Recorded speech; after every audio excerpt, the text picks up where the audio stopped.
کوئی دلیل نہیں ہوتی اپنے مخالف پر جو چاہے. یہ مذہبی لوگوں میں بہت زیادہ ہے. سیاسی لوگوں کی تو بیس ہی یہی ہے. سیاست ہماری چلتی ہی اس بیس پر ہے. میں دیکھو سیاست میں ٹانگ نہیں اڑاتا, نہ میں یہاں سیاست کرنے کے لیے بیٹھا ہوں, لیکن سیاست کے بارے میں شریعت نے جو رہنمائی کی ہے وہ تو بتانا میرا فرض ہے کہ نہیں ہے. سیاست میں ایک اصول یاد رکھو جو ہمارے یہاں چل رہا ہے کہ میرا لیڈر کتنا ہی غلط کرے وہ پھر بھی ٹھیک ہے, میری مخالف پارٹی کتنا ہی اچھا کرے وہ پھر بھی غلط ہے. یہ چل رہا ہے. تو یہ سیاسی لیڈروں کی مجبوری ہے, ان کو کرنے دو. ہم اور آپ کو ایسا نہیں بننا چاہیے. سیاسی لیڈروں سے اللہ خود ہی پوچھ لے گا قیامت کے دن. ہمیں کیا کرنا چاہیے؟ ہم اگر کسی کو اپنا سیاسی لیڈر مانتے ہیں تو ہمیں یہ تصور کرنا چاہیے کہ یہ دوسروں سے اچھا ہے. اتنا اچھا نہیں ہے جتنا میں سمجھ رہا ہوں, تھوڑا سا کم کر لو. اور میری مخالف پارٹی کا جو سربراہ ہے وہ میرے پارٹی کے سربراہ سے تھوڑا کم ہے, کم لیول کا ہے, لیکن اتنا برا نہیں ہے جتنا میں اس کو سمجھتا ہوں. تھوڑا سا اس کے لیے بھی کچھ ظرف رکھو. اگر یہ والی سیاست ہمارے ملک میں آئے نا, بہت سارے مسئلے حل ہو جائیں گے. ہمارے یہاں تو میرے بھائی ایسا سیٹ اپ چل رہا ہے کہ آپ کسی کی رائے سے اختلاف کرو بس ایسے جیسے شہد کے چھتے میں ہاتھ دے دیا. اور یہ مذہبی لوگوں میں یہ چیز زیادہ ہے. اور پھر مذہبی لوگ جب مذہب کا لیبل لگا کے فتوے لگاتے ہیں نا سامنے والے پر, پھر آدمی کہتا ہے یار مذہب کو تو استعمال, مذہب تو بدگمانی سے بچنے کا حکم دے رہا ہے, تو مذہب کا لیبل تو مت لگاؤ نا. میں اس کی ایک مثال دیتا ہوں نا. شادی کی مثالیں بڑی جلدی سمجھ میں آتی ہیں لوگوں کے. شادی کی مثالیں, اس لیے میں شادی کی مثالیں دیتا ہوں, وہ جلدی نوجوانوں کے ایک دم سمجھ میں آ جاتا ہے. سو بھی رہے ہوتے ہیں نا تو خراٹے لے کے بھی بیان میں سورے اڑ جاتے ہیں. ہاں بھائی چلو, اس لیے میں یہ مثال دیتا ہوں. دیکھو مجھے بتاؤ, آپ گئے 70, آپ کی عمر ہے 50 سال. آپ کو پتا چلا کسی گھر میں 9 سال کی لڑکی ہے لیکن وہ بالغ ہو گئی ہے. بعض دفعہ 9 سال کی عمر میں بچی بالغ ہو جاتی ہے. ایسے بہت سارے واقعات ہیں, آج بھی ہوتے رہتے ہیں. اب آپ نے وہاں جا کے اس کو نکاح کا پیغام دیا اس کے ابا کو. اس کے ابا نے بولا تم اپنی عمر دیکھو اور میری عمر دیکھو, میری بچی کی عمر دیکھو, 9 سال ہے, میں کیسے کر دوں. اب آپ فوراً قرآن و سنت کا لیبل لگاؤ کہ سیدہ عائشہ کی بھی تو نبی سے شادی چھوٹی عمر میں ہوئی تھی اور نبی کی عمر 50 سال تھی, 49 سال تھی. تو یہ تو سنت ہے. میں چاہتا ہوں یہ سنت زندہ ہو جائے. وہ جو بے وقوف ہے نا بیچارہ, جس کو قرآن و سنت کی گہرائی کا نہیں پتا, آپ نے اس کو آزمائش میں ڈال دیا کہ نہیں ڈال دیا ہے. عام جو لوگ ہوتے ہیں نا, سادہ لوگ ہوتے ہیں, ان کی مینٹیلٹی اتنی ہائی نہیں ہوتی کہ وہ ڈیپ میں جا کے کسی حدیث کا مطلب سمجھ سکے. تو مذہبی آدمی جو 2 نمبری کرے گا نا, وہ کیسے کرتا ہے. یہ سب میں نے دیکھے ہوئے واقعات, میں ہوائی باتیں نہیں کر رہا. تو وہ کہے گا بھائی نبی صلی اللہ علیہ وسلم نے بھی تو کیا ہے, تو یہ تو سنت ہے, یہ سنت زندہ ہونی چاہیے وغیرہ وغیرہ وغیرہ وغیرہ. لوگ ڈر جاتے ہیں کہ یہ پتہ نہیں, حالانکہ یہ بے موقع آپ حدیث سنا رہے ہیں. آپ اپنی بچی کو رکھ کے سناؤ, آپ کی بیٹی کا رشتہ کسی 40-50 سال کی عمر کا آئے اور اس کی بچی کی عمر 10-11 سال ہو, آپ کبھی کرو گے یہ نہ. تو بالکل سیاسی لوگوں میں یہی ہو رہا ہے. سمجھ رہے ہو کہ نہیں سمجھ رہے. جب اپنے مخالف کو نیچا دکھانا ہے تو ان کو قرآن کی آیتیں بھی ملیں گی, ان کو حدیثیں بھی ملیں گی, صحابہ کے واقعات بھی ملیں گے. لیکن جب وہی اپنے اوپر آئے گی تو پھر ان حدیثوں کا مطلب اصل میں یہ تھا, اس حدیث کا مطلب اصل میں. اب آپ گئے 9 سال کی بچی کا رشتہ لینے, آپ 50 سال کے ہو, وہاں حدیث سنا رہے ہو کہ نبی تو کی ہے. اور جب آپ کی بیٹی کے لیے آیا تو آپ کیا کہو گے, بھائی وہ جو نبی نے کیا اس کا تو مطلب یہ تھا. یہ کہو گے کہ نہیں کہو گے. وہ تو پیغمبر تھے, پیغمبر سے بڑا کیا عہدہ ہو سکتا ہے بھائی. وہ تو 60 سال کے بھی ہوتے تو حضرت عائشہ نے اس نکاح پہ رش کیا. آپ پیغمبر تھوڑی ہو. لیکن پتہ ہے آپ کیا کہو گے, پیغمبر نہیں لیکن العلماء ورثۃ الانبیاء, علماء پیغمبروں کے وارث ہوتے ہیں. یہ بات بھی ٹھیک ہے. کیا آپ بھی پیغمبر کے وارث ہو یا نہیں ہو؟ کیا ہر عالم پیغمبر اللہ کے پیغمبر کا وارث ہوتا ہے؟ نہ باعمل علماء ہوتے ہیں. تو آپ کا کیا پتا آپ باعمل ہو یا نہیں ہو. یہی آپ دیکھ لو, کبھی کوئی مسجد میں اکثر مولانا کرپٹ نہیں ہوتے. نیک مولاناؤں میں نیکی کا عنصر زیادہ ہے. چند مولاناؤں کو دیکھ کے سب پہ نہیں, دیکھ کے چاول کی طرح قیاس کر لیا کرے. لیکن جو کرپٹ مولانا ہے, آپ جاؤ کسی کرپٹ مولانا سے حساب تو لینے کی کوشش کرو, اتنا غضبناک ہو جائے گا, اتنا غضبناک ہو جائے گا, ہو جائے غضبناک. کسی بھی کرپٹ آدمی سے جب حساب مانگا جائے تو اس کو غصہ آتا ہے, یہ نیچرل ہے. لیکن اس پہ بھی مجھے تکلیف نہیں ہے. تکلیف اس پہ ہوتی ہے جب وہ قرآن و سنت بیان کرنا شروع کر دیتا ہے. آپ جب اس سے پوچھو گے کہ پیسوں کا حساب دو, جب وہ نہیں دے گا تو غصہ آئے گا نا. یار آپ کو حساب دو, آپ کو کمیٹی میں ہم نے جو رکھا ہے, یا آپ کو جو صدر بنایا, یا آپ کو جو امام ہو, آپ نے جو اتنا چندہ لیا, کس کس سے لیا, کہاں خرچ کیا, بتاؤ. جب زیادہ پوچھو گے, جب شرافت سے نہیں بتائے گا تو تھوڑی سی آواز اونچی ہوگی, تو پھر وہ پتہ ہے کیا کہے گا, علماء کا احترام, العلماء ورثۃ الانبیاء. پھر آپ کو کلپ بھیجنا شروع کرے گا علماء کی فضیلت پر, علماء کے سامنے. پھر وہ آیتیں پیش کرے گا کہ ایمان والو, نبی کی آواز کے سامنے اپنی آواز اونچی نہ کیا کرو. اور پھر تفسیر کے لیکچر بھیجے گا کہ مفسرین لکھتے ہیں کہ علماء پر بھی یہی حکم ہے کہ ان کی آواز کے سامنے بھی اپنی آواز کو اونچا نہیں کرنا چاہیے، چونکہ علماء انبیاء کے وارث ہیں. اتنی حدیثیں اتنی آیتیں سنا دے گا کہ سامنے والا بیچارہ ٹھٹر جائے گا، بولے گا بھائی میں شاید پتہ نہیں میری بیوی میرے نکاح سے نہ خارج ہو گئی ہو، میں تو دائرہ اسلام سے ہی خارج ہو گیا. یہ عوام سے کھیلنا، یہ کیا ہے؟ عوام سے کھیلنا، عوام کے جذبات سے کھیلنا. میاں بیوی میں جب جھگڑا ہوتا ہے، اب ہوتا کیا ہے؟ مثال کے طور پر شوہر نے بیوی کو ستایا، اس کا بیسک حقوق ادا نہیں کر رہا، اس کو تنگ کر کے رکھا ہوا ہے. یہ بہت گھروں میں دیکھنے کو ملتا ہے. بیوی فوراً اس کو حدیثیں بھیجنا شروع کر دیتی ہے، شوہر فوراً بیوی کو حدیثیں بھیجنا شروع کر دیتا ہے کہ دیکھو شوہر کا احترام اسلام میں کتنا فرض ہے.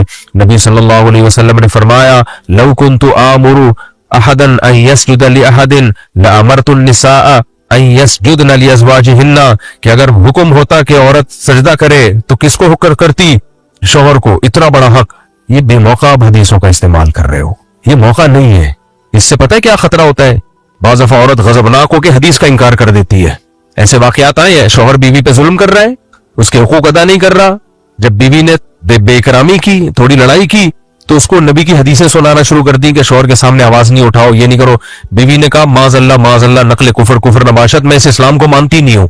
غلط کیا اس نے، وہ تو کافر ہو گئی، لیکن اس کفر پہ ابھارنے والا کون ہے؟ شوہر، جو بے موقع حدیثیں سنا رہے ہیں اس کو. یہ موقع تھوڑی ہے.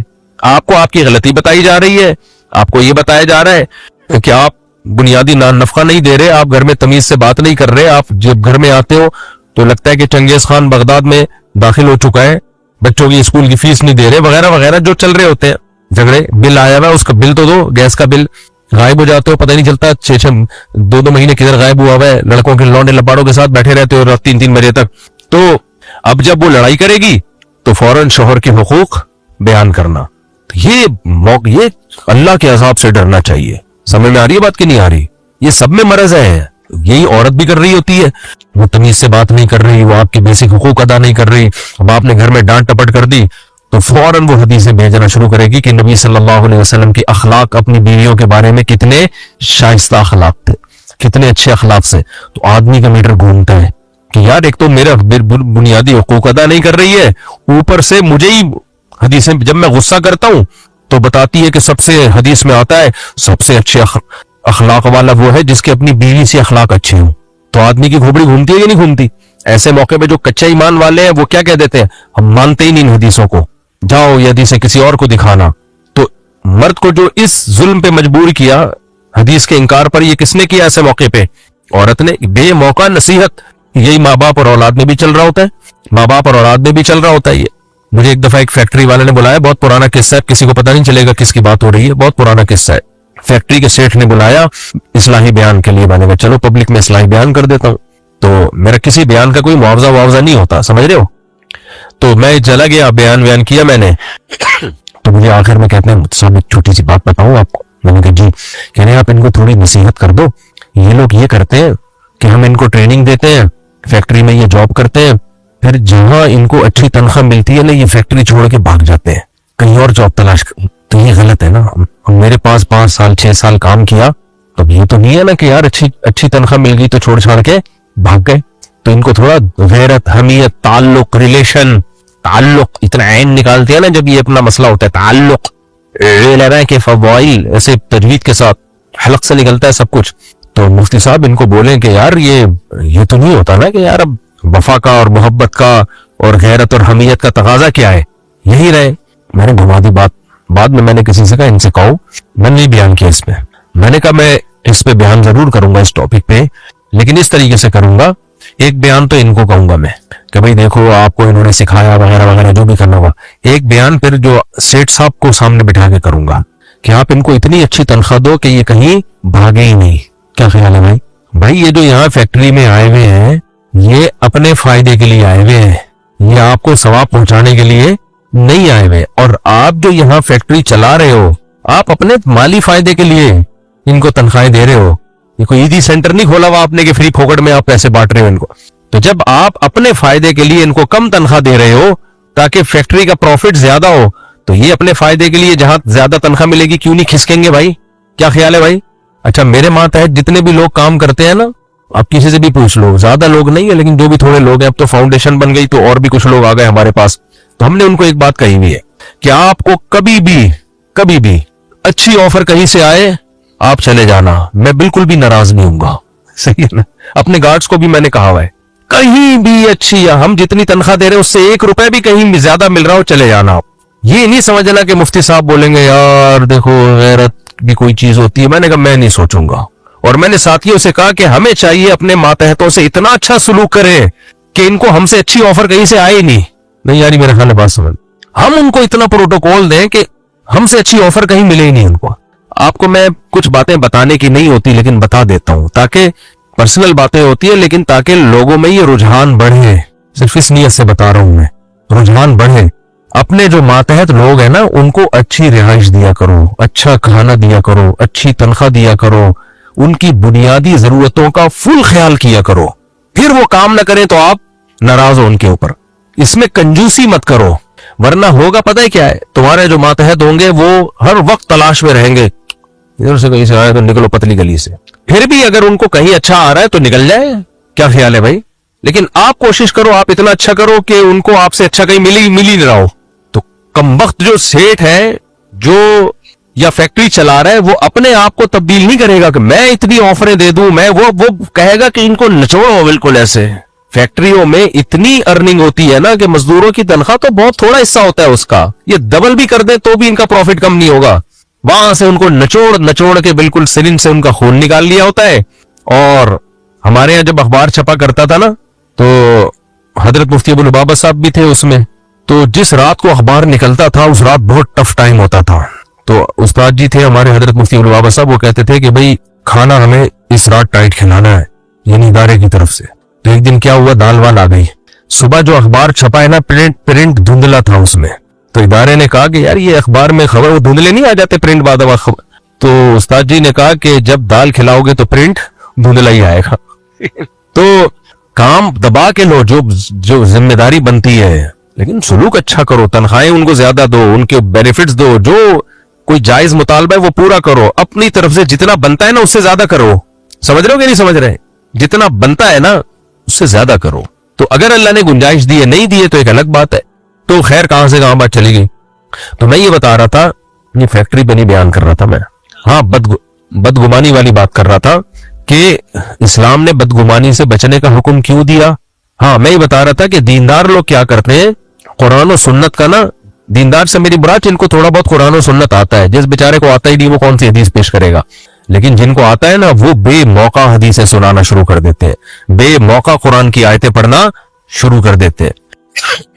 تو یہ غلط ہے, یہ اللہ کے غضب کو دعوت دینے والی بات ہے. آپ خود زیادتی کر رہے ہو. ہاں میں امام کی مثال دے رہا تھا کہ وہ کرپشن کر رہا ہو, آپ بولو یہ غلط ہے تو قرآن و سنت بیان کرنا شروع.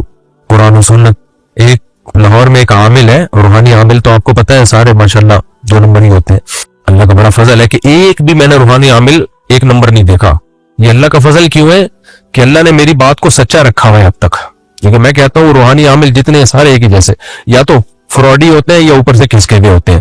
تو کوئی ایک آدمی ایسا نکلا نا جس کے بارے میں کسی وہم ہوا کہ یہ شاید کھسکا ہوا نہیں ہے, تو پتہ چلا وہ بھی کھسکا ہوا ہے. تو یہ اللہ کا بہت بڑا فضل ہے میرے اوپر, کہ میرے اوپر اس لیے کہ میں نے یہ دعویٰ کیا ہوا ہے نا, تو آج تک یہ دعویٰ کہیں بھی جھوٹا ثابت نہیں ہوا. اچھا کچھ لوگ پتہ ہے امام حرم کوئی جو حرم میں کوئی بیت اللہ کی چابیاں, اب میں نام نہیں لوں گا ان کا, وہ ایسا نہ ہو کہ مسئلہ ہو جائے میرے لیے. حرم میں کوئی بڑے بڑے بزرگ شخصیت ہیں, تو کچھ لوگ پاکستان سے جا کے ان بزرگ شخصیت پہ دم بم کرتے ہیں اور پھر وہ کہتے ہیں دیکھو ہم تو ان کا علاج کر کے آئے ہیں. یہ بھی بہت چل رہا ہے, حرم میں فلاں بزرگ کا علاج کر کے آئے. وہ میں نے بزرگ کے بارے میں معلومات کروایا, وہ بیچارے وہم کے مریض ہیں, ان کو کسی نے بتا دیا آپ پہ جن, حالانکہ کچھ بھی نہیں ہے. تو کچھ وہمی ہوتے ہیں, نیک بھی ہوتے ہیں, لیکن وہمی تو بن جاتا ہے نا.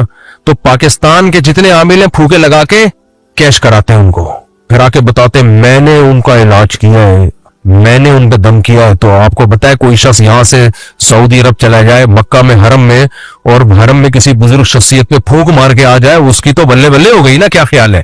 جبکہ بند لوگ کہتے ہیں حرم میں اتنے بڑے بزرگ نے اس سے یار تعویذ لیا ہے اور رقیہ اور دم کروایا ہے, تو انڈا موڑ کی تو کوئی حیثیت ہی نہیں ہے. تو یہ لوگ پھر نوٹ چھاپتے ہیں.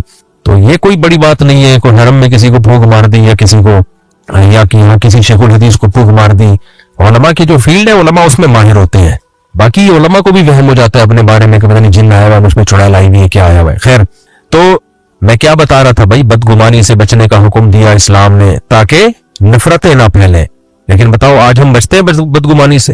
بدگمانی سے بچ نہیں رہے ہوتے. اچھا، اور بھی ایک بات سے بات نکلتی ہے. اسلام نے ہمیں حکم دیا کسی کو گناہ کرتے ہوئے دیکھو تو دنیا کو بتاؤ یا چھپاؤ. ہے دیکھو کتنا واضح اسلام کا حکم ہے. کوئی ایک فرد بھی نہیں ہے جس کی زبان سے یہ نکلا ہو کہ نہیں چھپاؤ، بتاؤ. اس سے پتہ چلا ہم سب کو یہ بات، جیسے میں آپ سے پوچھوں نمازیں کتنی فرض ہے، سب بولیں گے 5. یعنی اس میں کوئی بہت بڑا علم کی ضرورت نہیں ہے، سب یہی کہیں گے 5 نمازیں فرض ہیں. ایسا ہی میں جب آپ سے پوچھوں کہ اسلام میں کسی کو جب آپ نے کوئی برائی دیکھی تو اس کو دنیا کے سامنے بتایا جائے یا چھپایا جائے، سب کے منہ سے کیا نکلا؟ چھپایا جائے. اس کا مطلب یہ اسلام کا ایسا حکم ہے جس میں کوئی دیوبندی، بریلوی، اہل حدیث اختلاف نہیں ہے اس میں. کیا خیال ہے؟ لیکن چھپاتے ہیں. بولتے کیوں نہیں، کیا ہو گیا میرے بھائی، ایک تو مجھے بہت مشکل ہے، آپ کو بات سمجھانا بہت مشکل ہے. نہیں چھپاتے ہیں، بلکہ چھپانا تو دور کی بات، جو جرم نہیں بھی کیا ہوتا نا، اے آئی سے ایڈیٹنگ کر کے گما پہ. میرے نہیں تصویریں آ رہی تھی 4 بیویوں کے ساتھ بیٹھا ہوا ہوں، میں نے کہا پتہ نہیں کس کی انٹیاں لا کے میرے کھاتے میں ڈال دیے.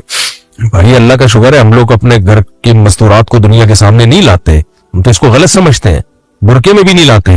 تو لیکن لا رہے ہیں، اور شاید نیچے لوگوں نے لکھا ماشاءاللہ ویل ڈن، زبردست. پھر کوئی انٹی آئی ہوئی وہ پتہ نہیں میرے کھاتے میں ڈال دی. خیر، اور میری تو 4 ہیں تو میرے گھر والے سمجھ رہے شاید کوئی پتہ نہیں کی ہوئی ہے چھپ کے، اس نے 5ویں ہے. تو میں قسمیں اٹھا رہا ہوں بھائی میرا کوئی تعلق نہیں ہے، میں جانتا بھی نہیں ہے کون ہے. تو جو جرم نہیں بھی کیا وہ بھی ڈال، اور لوگ تحقیق کیے بغیر چلائے جا رہے ہیں. حضرت کا انتقال ہو گیا، بیوی نے قتل کر دیا، یہ چل رہی تھی کچھ دن. اب تو لوگ کو سمجھ میں آ گئی کہ فیک ہے. تو آپ کا جب کسی سے سیاسی اختلاف ہوتا ہے تو اپنے مخالف کے لیے آپ، جزاک اللہ، اپنے مخالف کے لیے آپ نیوز چلا رہے ہوتے ہو، فیک نیوز ہوتی ہے وہ، اور آپ یقین کرتے دیکھو یہ صحافی کیا کہہ رہا ہے، دیکھو. وہی جب آپ کے لیڈر کے خلاف کہہ رہا ہوتا ہے، ابے جھوٹ بول رہا ہے، ابے کیا کر رہا ہے، جھوٹ بول رہا ہے. اصل میں مسئلہ پتہ ہے کیا ہے؟ خاموش رہنا نہیں سیکھا ہم نے. ہر چیز میں ٹانگ نہیں اڑایا جائے. آپ کہتے ہو پھر مفتی صاحب آپ بھی تو بہت سی چیزوں میں ٹانگ اڑاتے ہو جو آپ کی فیلڈ نہیں ہے. دیکھو وہ آپ اس لیے کہہ رہے ہو کہ میری فیلڈ نہیں ہے کہ آپ کا اس میں اختلاف ہوتا ہے، اس لیے آپ کہہ رہے ہو میری فیلڈ نہیں ہے. میں نے سیاست میں ٹانگ کبھی بھی نہیں اڑائی ہے. کوئی خبر دینا یہ سیاست نہیں کہلاتا، یہ تو نیوز ہے نا. جس کے پاس معلومات ہو وہ دے دے. ہاں، ہو یہ رہا ہوتا ہے کہ اس نیوز کے دینے سے وہ خبر وہ بعض سیاسی لوگوں کے اگینسٹ جا رہی ہوتی ہے، تو پھر ان کو غصہ ہوتا ہے کہ تم سیاست میں ٹانگ کیوں اڑاتے ہو. سیاست میں کہاں ٹانگ اڑا رہا ہوں میں؟ سیاست میں ٹانگ اڑانے کا مطلب تو یہ ہوگا کہ میں مشورے دے رہا ہوں کہ فلانے کو ووٹ دو اور فلانے کو ووٹ مت دو. وہ ٹھیک ہے، وہ غلط ہے. یہ تو میں ممبر پہ کبھی کرتے ہوئے دیکھا، مجھے کبھی بھی نہیں کیا میں نے یہ. لیکن ظاہر ہے جب تو یہ سیاست میں نہیں میں ٹانگ اڑاتا. حالانکہ اتنا فارغ میں نہیں ہوں سیاست سے جتنا لوگ مجھے سمجھ رہے ہوتے ہیں کہ وہ سیاست کو کچھ بھی نہیں پتا. لیکن پھر بھی کچھ پتا ہو بھی تو بھی میں ٹانگ نہیں اڑا رہا ہوتا سیاست میں. تو اب ہمارے ہاں کیا ہے، کسی کو نہیں پتا کچھ بھی، پھر بھی فیک نیوز پھیلائے جا رہے ہیں، خود بخود اس سے بنیادیں قائم کرتے چلے جا رہے ہیں. حالانکہ مجھے اور آپ سب کو معلوم ہے اللہ تعالیٰ نے قرآن میں حکم دیا ان جاءکم فاسق بنبأ فتبینوا، کوئی خبر آئے تو تحقیق کرنی ہے، بغیر تحقیق کے آگے نقل نہیں کرنی. آپ مجھے بتاؤ سوشل میڈیا پہ ہر خبر صحیح ہوتی ہے تو آپ کیوں اس کو فوراً آگے بھیج دیتے ہو؟ آپ کہہ سکتے ہو کہ اب میرے پاس تحقیق کا ٹائم نہیں، کون تحقیق کرے گا؟ تو آپ بول دو کہ لا ادری، مجھے معلوم نہیں ہے. یہ بول دو آپ کہ مجھے نہیں معلوم.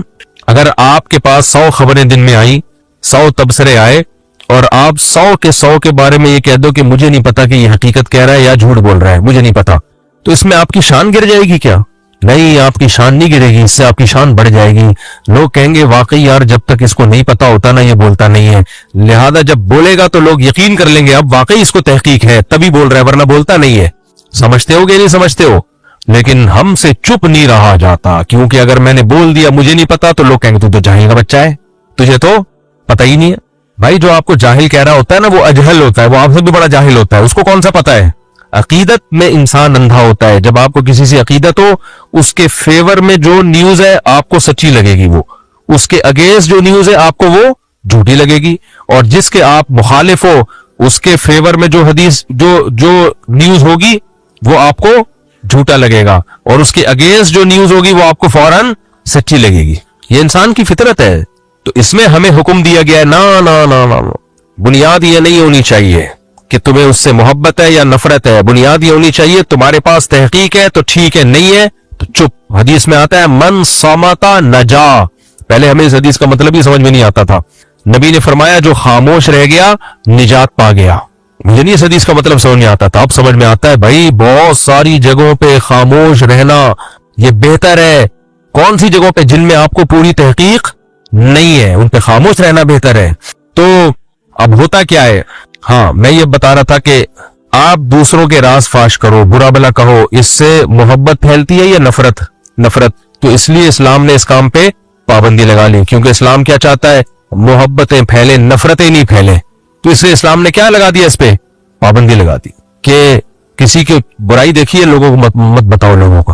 لیکن آپ دیکھ لو, ہم جب کسی کی برائی اول تو ہوتی نہیں ہے پھر بھی پھیلا دیتے ہیں بدگمانی کی بیس پہ, اور اگر ہوتی ہے تو بھی پھیلاتے ہیں.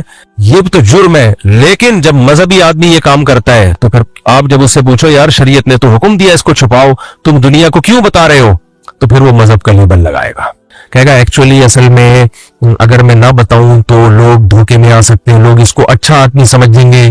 لوگ کیا سمجھیں گے اس کو, لوگ اس کو اچھا آدمی سمجھنا شروع کریں گے, پھر لوگوں کو نقصان ہو جائے گا کہ یہ تو اچھا نہیں ہے. ایسے تو میرے بھائی پھر تو اللہ کا جو حکم ہے کہ کسی کی برائی میں دیکھا تو پردہ ڈالو, وہ اس حکم کی تو کوئی حیثیت ہی نہیں رہی. یہ تو ہر آدمی کے بارے میں, ہر شخص کے بارے میں یہ امکان ہے نا. بھائی اسلام کہہ رہا ہے برائے کو اچھا سمجھ لیا تو تیرا کیا نقصان ہو رہا ہے, سمجھنے دینا, اس کا اپنا معاملہ ہے. اللہ ہم تو ظاہر کے مکلف ہیں, ظاہر میں کیسا ہے.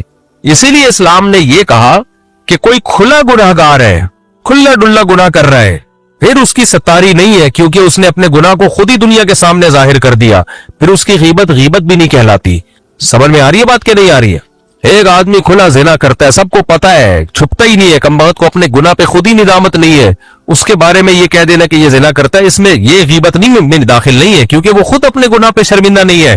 لیکن ایک آدمی چھپ کے زنا کر رہا ہے, وہ نہیں چاہتا لوگوں کو پتا چلے, آپ نے دیکھ لیا, اب آپ لوگوں کو بتا رہے ہو, تو یہ حلال نہیں ہے, کبیرہ گناہ ہے, یہ بہت بڑا جرم ہے. یہ آج ویڈیوز وائرل ہوتی ہیں, فلانی کی ویڈیو وائرل ہو گئی, فلانی کی ویڈیو وائرل ہو گئی, لوگ ایسے شیئر کر رہے ہوتے ہیں, ابے پھیلا, ابے دیکھ.